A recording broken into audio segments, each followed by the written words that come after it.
Hey guys, Wasrick here making another basic video here. I'm having severe problems with my computer, trying to use my video editing software, so I'll probably make that my next video. But I just want to talk about my Yugoslavian M89 helmet restoration. Now, as you probably saw in my earliest video where I featured this helmet, when I got it, the paint wasn't in that good of a shape. There were a lot of patches on there where you could see the aramid fiber, so and it looked really bad. So I'd cover it up with a helmet cover or whatever, and just I got tired of it looking like crap. So I tried repainting it a few times. Tried using a satin spray paint. Just went to Walmart and got some satin spray paint. Tried a few camouflage colors, but they would be either too light, too dark, or the wrong shade. Finally, for a while, I had a Rust-Oleum olive color paint, which I believe I put in the end screen on one of my last videos. It was like that, so it was kind of like an ugly off-color shade of green.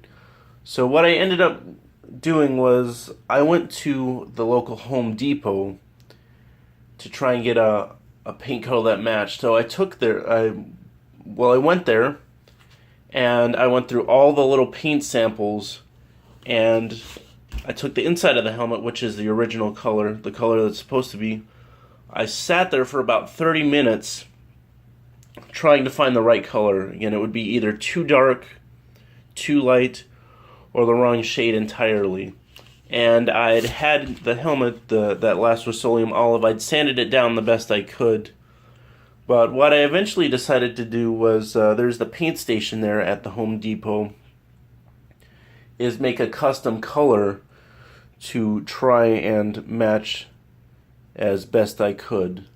So they took a scan of the top of the helmet. I tried to get them to scan the inside, which is the correct color, but they said that they wouldn't be able to get a good read on that. So I did that.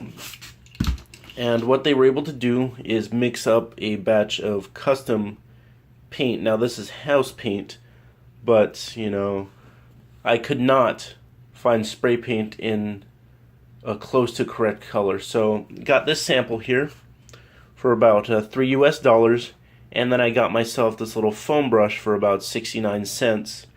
And I actually hand painted the helmet. I'm not sure how well that's coming through. And actually I started the helmet because I just wanted to get it done. Actually, on the trunk of my car, I sat there in the blazing Texas sun and painted it relatively quickly. So all I did was I took the foam brush, dipped it in, and let the excess drip off, and then just brushing around the outside, just brushing it evenly, just making sure there were no streaks. And this foam brush makes, as you can see, it's a lovely, beautiful, solid coat. So I just went around the entire helmet, entirely. I painted this entire helmet by hand using this brush.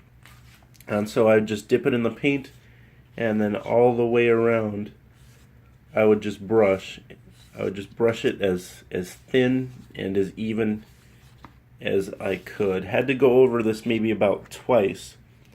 The parts that gave me the most trouble were around the screw holes. I had to take the chisel tip and then go around the screws, the parts that I missed, and then I had to finish the helmet, put it on one of my styrofoam heads, and then do the rim. And what the guy told me, this is a lizard green.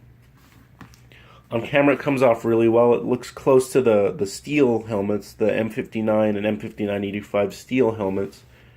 It's not quite as dark as the original shade of paint that it did come in, but I think it looks pretty good. So this is the paint sample that I got, the custom color, and that's the original color right there. And on camera it appears that it's reasonably close. It's a nice shade of green. The ideal green for me would be like on the Soviet helmets, but Yugoslavians and Serbians had a little different color going there. Again, it's impossible, or next to impossible, I'm sure, to find some original paint that can be used, or it would be prohibitively expensive. So, you know, if you've got one of these, and from what I've seen, the paint is scuffed up on the majority of them, just take it to Home Depot or Lowe's if you live here in the United States, or if you're in Europe or wherever. You can take it to your local hardware store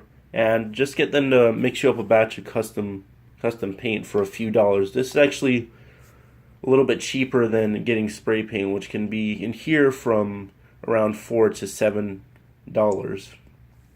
So I think this came out good. You know, the color's close enough, and if I need to, I can always just, you know, put the helmet cover on there. So I just wanted to show you guys my Yugo M89 helmet restoration.